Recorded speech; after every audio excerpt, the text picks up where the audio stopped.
본문은 예루살렘에서 체포된 바울이 로마 총독의 관저가 있는 가이사랴로 이송되는 장면입니다. 이제 바울은 제수 신분으로 사도행전을 이제 마감하게 됩니다. 그런데 재미있는 점은 바울이 제수임에도 로마 군대는 철저하게 이 제수를 보호합니다. 이유는 로마 시민권자이기 때문이죠. 그러나 영적으로 보면 주님이 보호하고 있다는 것입니다. 주님은 바울이 총독에게도 복음을 전해야 되고 귀족들과 아그리빠 왕에게도 전해야 하고 최고 권력자인 로마 황제에게도 복음을 전하기를 원하셨습니다.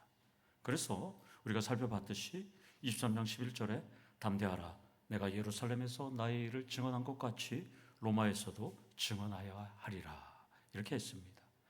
바울의 안전은 주님이 보장하고 있습니다. 그래서 우리는 바울의 이 내용들을 보면 시편 18편 2절에 보면 여호와는 나의 반석이시오 나의 요새시오 나를 건지시느시오 나의 하나님이시오 내가 그 안에 피할 나의 바위시오 나의 방패시오 나의 구원의 뿌리시오 나의 산성이시로다 이렇게 고백하잖아요. 이 말씀처럼 주님은 바울을 위해서 세상 권력과 군대를 동원해서 지켜주십니다. 바울을 지켜주시는 목적과 이유는 딱 하나예요. 아직 바울이 해야 할 일이 있기 때문입니다.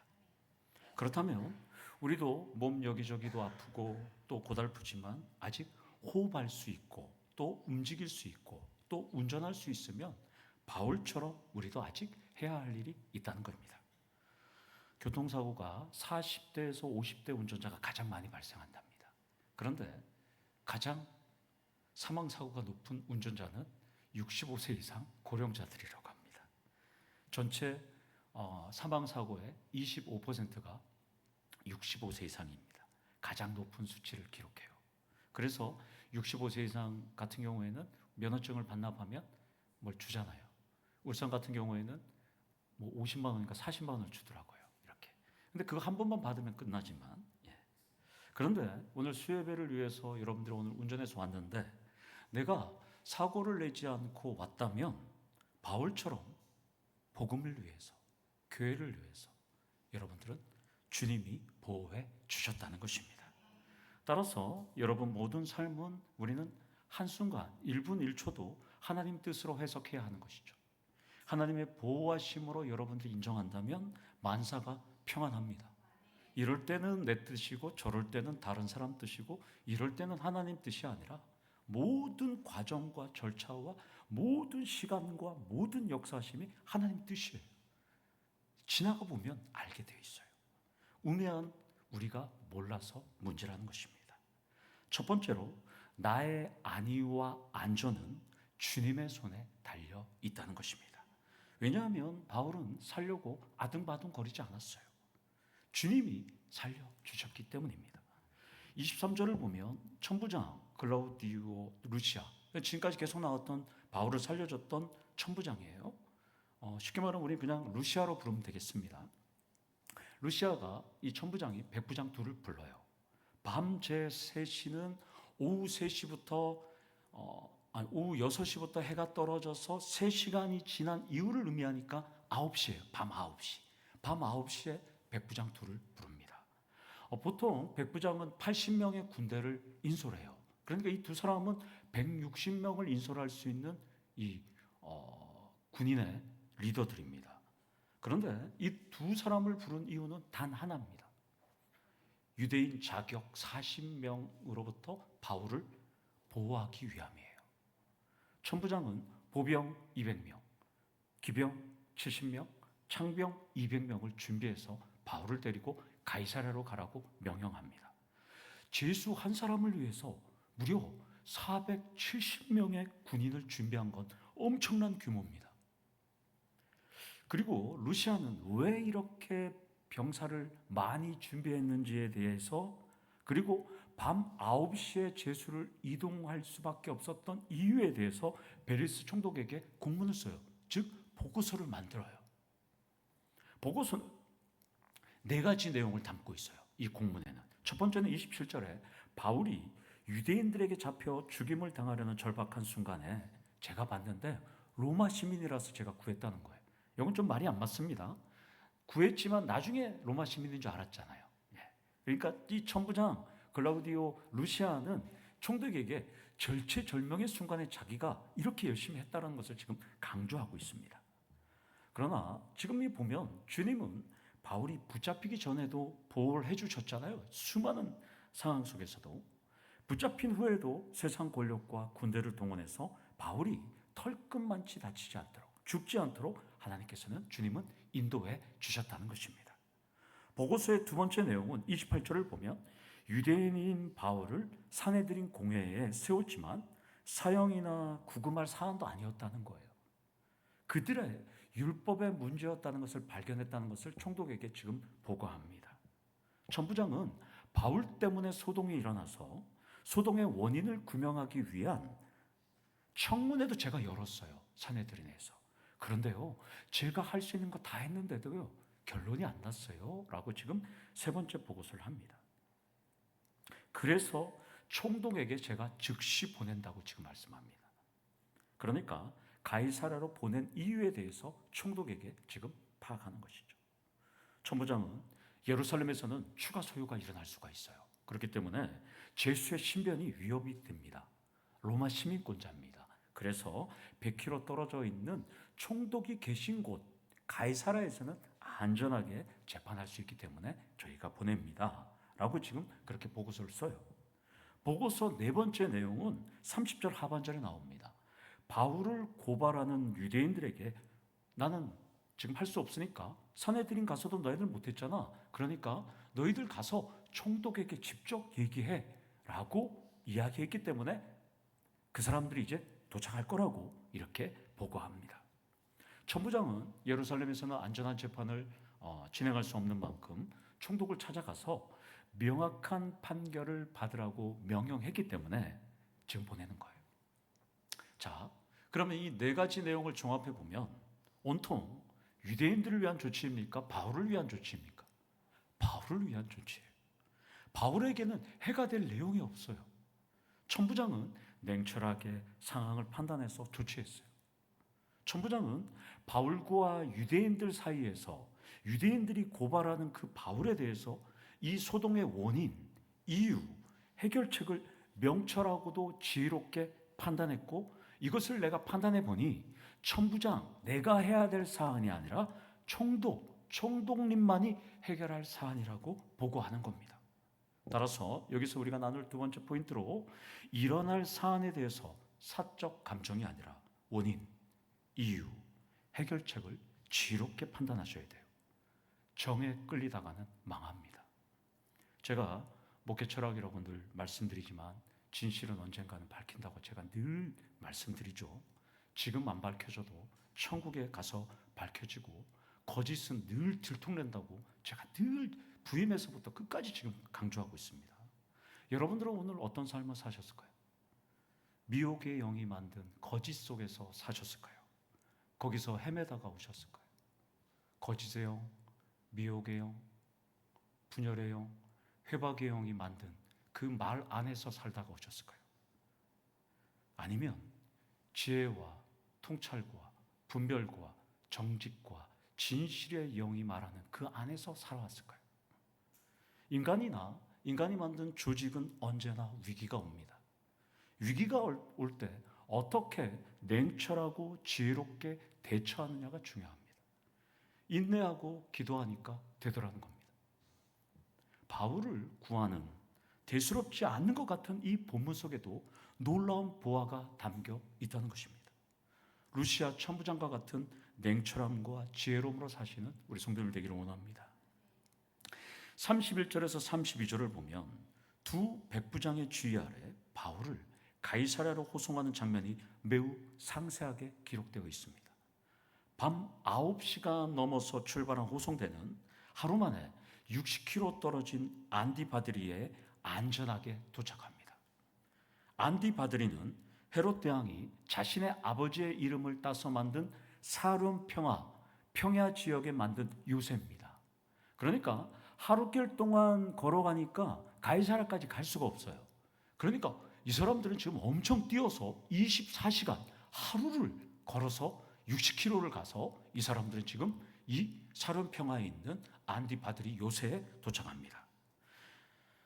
그리고 여기서 이제 최고의 호송대는 이제 가이사랴, 여기서는 이제 예루살렘에서 북서쪽으로 60km를 가야지만 안디바드리가 도착하고요. 거기서 다시 서쪽으로 가야지만 가이사랴가 도착하는데 40km 걸립니다. 그러니까 60km 또 40km 이렇게 갑니다.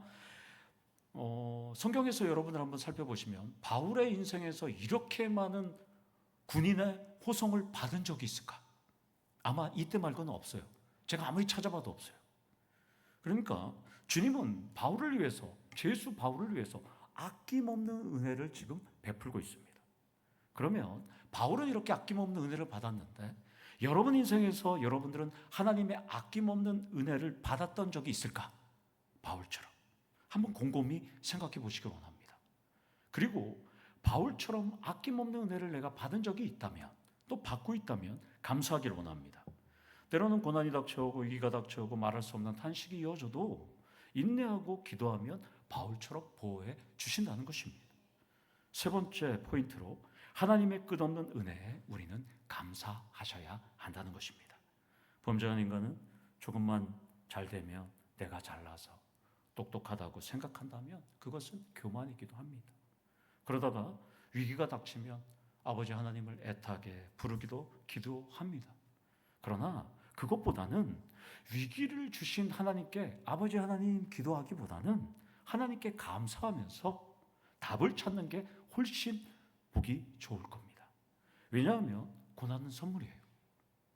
위기는 기회예요. 시련은 영광이에요.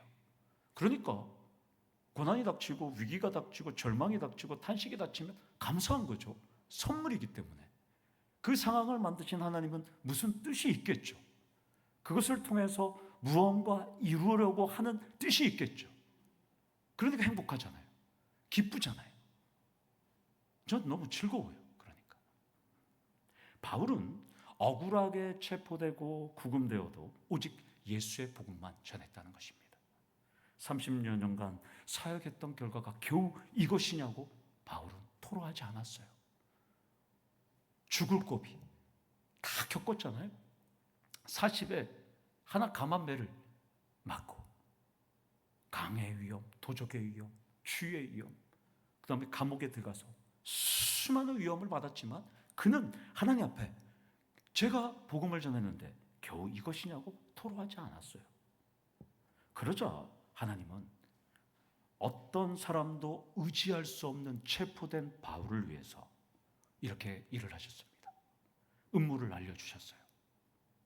바울에게. 그리고 예비하신 천부장을 붙여주셨어요. 그리고 안전한 길로 인도해 주셨어요. 누가 봐도 바울은 너 죽었다? 너 끝났다? 너 이제 다시 살지 못한다는 다 그렇게 생각했을 거예요. 그러나 여러분 지금까지 계속 살펴봤잖아요. 어떤 사람도 바울을 구할 수 없었는 것 같은데 천부장이 구해주고 음모까지 알려주고 안전한 길로 이끌어 주신다는 것입니다. 유대 독립을 위한 정치범도 아니에요. 사내들인 의장도 아니에요. 대제사장도 아니에요. 그런데도 보병, 기병, 창병까지 3종 세트의 병력이 3중으로 바울을 보호하고 있어요. 여러분은 어제와 오늘 어떤 삶을 사셨을까요? 내일은 또 어떤 삶을 사실 겁니까? 하나님 나라의 보병, 기병, 창병 3종 세트의 병력이 함께 하시기를 원합니다. 이런 설교 제가 하나님 묵상하면서 깨달았어요. 주석책에도 나오지 않아요. 너무 은혜롭더라고요. 아무것도 아닌 숱하게 읽었던 이 본문에서 이런 깨달음을 주니까 너무나 감사했어요. 원하신다면 하나님이 만들어 가시는 삶 속에서 진주를 제대로 캐내기를 원합니다. 캐내는 비결은 제가 알려드릴게요. 진짜 진주를 알아볼 줄 알아야 돼요.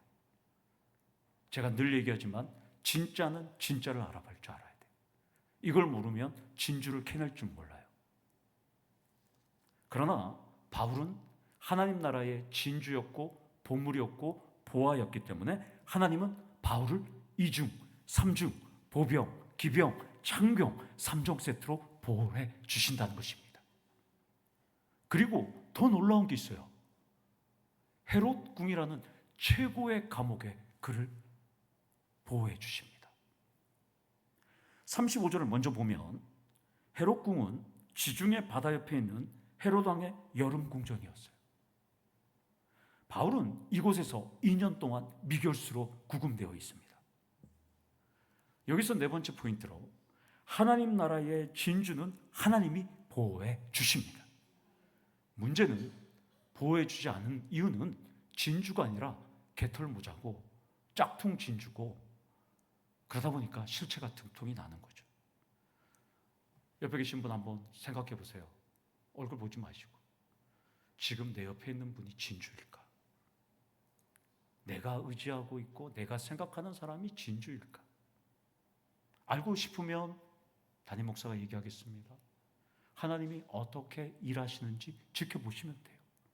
진주인지 보화인지 개털모자인지 짝퉁 진주인지 거짓의 영인지 분열의 영인지 회방의 영인지 거짓의 영인지 여러분들이 볼 수 있을 것입니다. 33절을 보면 안디바드리에서 40km 떨어진 최종 목적지인 가이사라에 도착합니다. 총독 벨리스와 죄인 바울이 조유하는 장면이 나와요. 제가 만약에 이 벨리스 총독이었으면 되게 신기했을 것 같아요. 예루살렘에서 먼 죄수 한 명을 데리고 오는데 보병, 기병, 창병 470명이 오는 거예요. 공문까지 갖고 왔어요. 제가 벨리스 총독이라면 여러분도 한번 상상해 보세요. 제가 설교를 준비하면서 곰곰이 생각했어요. 내가 벨리스 총독이었으면 어떻게 생각했을까? 470명이 한 명을 데리고 온다고? 도대체 그 사람 누구야? 바울이라는 사람이라는데요. 와 봐야지 알 것 같습니다. 소문이 날 수, 먼저 올 수도 있잖아요. 이제 우리 직후병이 먼저 와서 보고할 수가 있잖아요. 그래서 천부장이 딱 오면 어떻게 있을까요? 그래? 뭔 내용이야? 보고서부터 봤을 거 아니에요. 보고서부터 쭉 봤어요.